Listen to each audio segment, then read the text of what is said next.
Nimekwambia watu wasiopungua watatu Mwambie umepambana sana rafiki, umepambana sana. Yaani kwa jinsi ninavyokujua umepambana mno. Bwana Yesu asifiwe. Namshukuru Mungu kipekee kwa ajili ya neema yake ya kuwepo Kotela kwa mara ya kwanza kuhudumu.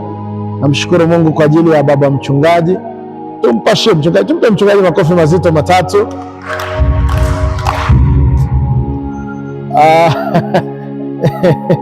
Haya, mtheolojia alikuwa anamalizia pale, kumbe tumesahau kwamba kubarikiwa na Bwana. Haya, mazito matatu, 1 2 3. Bwana Yesu asifiwe. Mimi ni mhubiri wa Injili. Mtheolojia utakuwa unanielewa na wengine wachache hapa.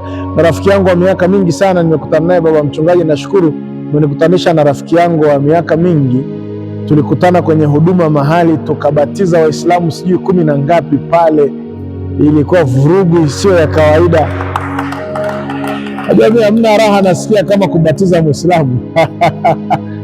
Na tulikuwa tunabatizia uwanjani. Haleluya. Yaani hapo hapo kwenye mkutano wa Injili tulikuwa tunabatizia hapo hapo ili na wengine waone na wengine waje. Unakuja unamwambia tukubatize jina gani? Anakuambia nichagulie nini? Wewe utaitwa Rebeka maji. Wewe utaitwa Musa. Huko utajua mbele ya safari. Rafiki, Mungu akubariki sana. Nakupenda sana rafiki. Na hivi kupenda ni vitende. Hebu mpekee kitena rafiki wale tena. Lakini sasa baba mchungaji, hebu sema huyu mzee wangu kweli kweli. Mtheolojia. Mpe tu sasa na mtheolojia. Maana sasa umeshamuonjesha kama vile unataka kumpa. Mtheolojia, hongera sana baba. Eti baba mchungaji tumefahamiana miaka mingi kidogo iliyopita. Amekuwa ni mchungaji ambaye namfahamu. Nimesema mimi ni mhubiri. Kukutana na mchungaji anayefika saa hizi, sasa hivi saa ngapi? Saa 9 kasoro. Mchungaji eti mnakesha naye mpaka saa hizi? Nyinyi mmeshai kuona? Wachache sana. Yaani nyinyi mna neema ya ajabu sana. Kwenye huu tu mwezi wa vijana huu. Kwenye huu mwezi wa vijana nimesha kuwepo kwenye mikesha na semina nyingi sana. Mchungaji umkuti. Ukuta wachungaji wachache sana. Yaani hata hapa nikimaliza nilikuwa naambia mchungaji, unajua nikimaliza hapa saa 3 natakiwa niwe Karatu ama Kingereka nikiwa na kongamano lingine. Mungu akutie nguvu. Nikamwambia mzee, kalale. Sijui ukagonga kisogo kwenye fomu, nenda kalale. Jamani, hata kienda kulala sasa hivi sinatosha. Kabisa inatosha kabisa, baba wa watu. Kabisa inatosha. Bwana Yesu asifiwe. Baba Mungu akubariki sana. Kama rafiki sisi tuna kauli yetu mbiu moja. CRDB walituiga sisi, ulipo tupo. Bwana asifiwe. Kwa hiyo ni rafiki wa mchungaji, nimekuja kuwatembelea na kuwasalimia. Lakini hilo la mchungaji na kumtembelea hilo liweke kwanza pembeni. Geukia jirani yako. Geukia jirani yako. Muulize, mbona umeganda? Mwambie tafuta hela, uache kushangaa shangaa.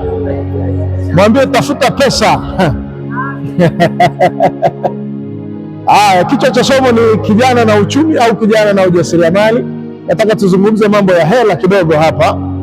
Ukiona jirani yako anasinzia, jambo ni jepesi tu, mtandike kwenzi moja la hatari. Ukishampiga kwenzi, na wewe unashika kichwa chako unasema kuna kitu kimenipiga. Na wewe na mimi. Kumbe ni wewe, si ndio? Hizo ni kodi za mkesha. Password za mkesha. Unamwotea mwenzako kwenzi, afu na wewe unajishika kichwa.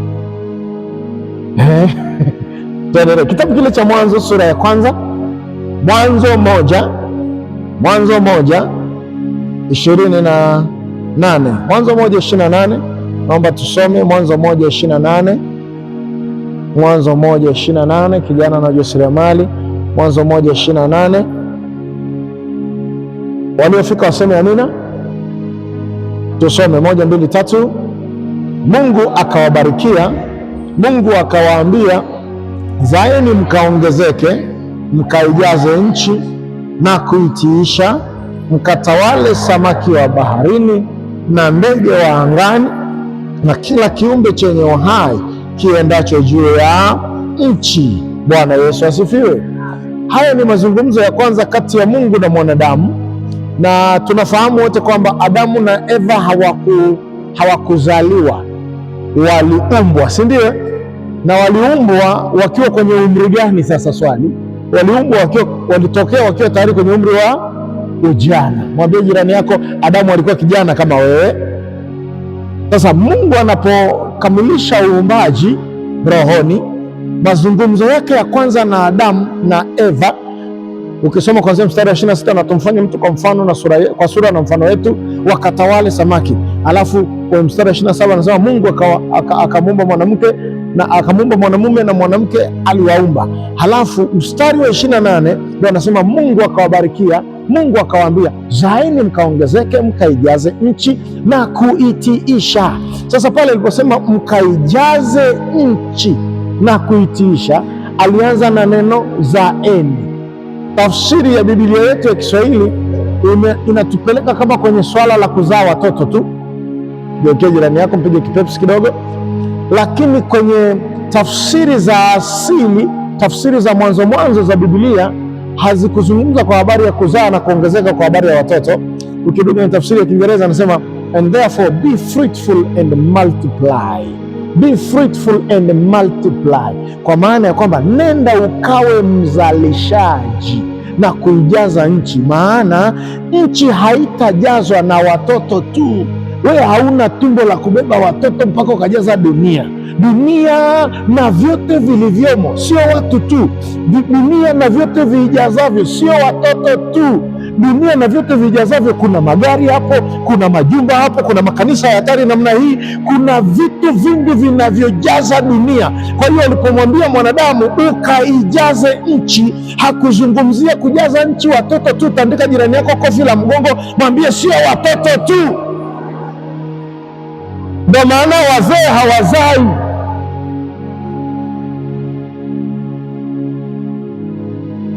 Wazee hawazai, lakini wanaweza kuzalisha, si ndio? Hasa kwenye tafsiri ya original ya Kiingereza anaposema be fruitful and multiply, anamaanisha ukawe mzalishaji. Kwa lugha nyingine ya kiujana tukitumia, anamwambia Eva na Adamu, msiende duniani kushangaa, msiende kukaa kizembe, msiende kukaa kiboya. Dunia nimewapa na mbegu nimeshawapa na bustani nimewapa, kuijaza dunia kwa magorofa, kuijaza dunia kwa hela, kuijaza dunia kwa mawigi ni jambo la kwenu. Bwana Yesu asifiwe. Sasa tunapojifunza kwa habari ya ujasiriamali, tunarudi kwenye uumbaji. Mungu anapomaliza uumbaji anamwambia mwanadamu kwa habari ya kuzaa na kuongezeka. Na usiku wa leo tumeacha vyote, tumekuja hapa kama Petro anavyomuuliza Yesu, anaambia Yesu, Bwana mkubwa, tumeacha vyote, tumekuja kwako, tutapata nini? Petro alikuwa anazungumza kibiashara, na Yesu anamwambia, nyinyi mlioacha vyote na kunifuata mimi, mtapata mara 100 wakati huu. Hebu sema wakati huu na ule ujao. Changamoto ni kwamba kwa sababu ya uzembe na kung'ang'aa macho, mara 100 ya wakati huu hatuipati. Lakini wewe uliyekuja mkesha huu leo, pokea mara 100 ya kwako, uanze kuipokea leo kwa jina la Yesu. Bwana Yesu asifiwe. Haleluya, haleluya. Na kwenye mkesha wa leo kuna mbegu ya kitajiri inaamka ndani ya vijana wa Kikristo.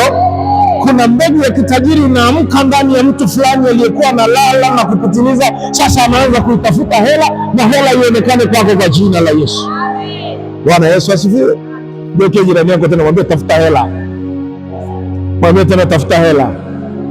Mwambie tena tafuta hela. Sadaka ya hiari piga kofi la mgongo kidogo, mwambie tafuta pesa. Kitendo cha Yesu asifiwe. Haleluya. Haleluya. Haleluya. Sasa turudi kuendelea na somo. Baba mchungaji, unakoelekea katafute pesa. Kwa hiyo sasa tunapozungumza kwa habari ya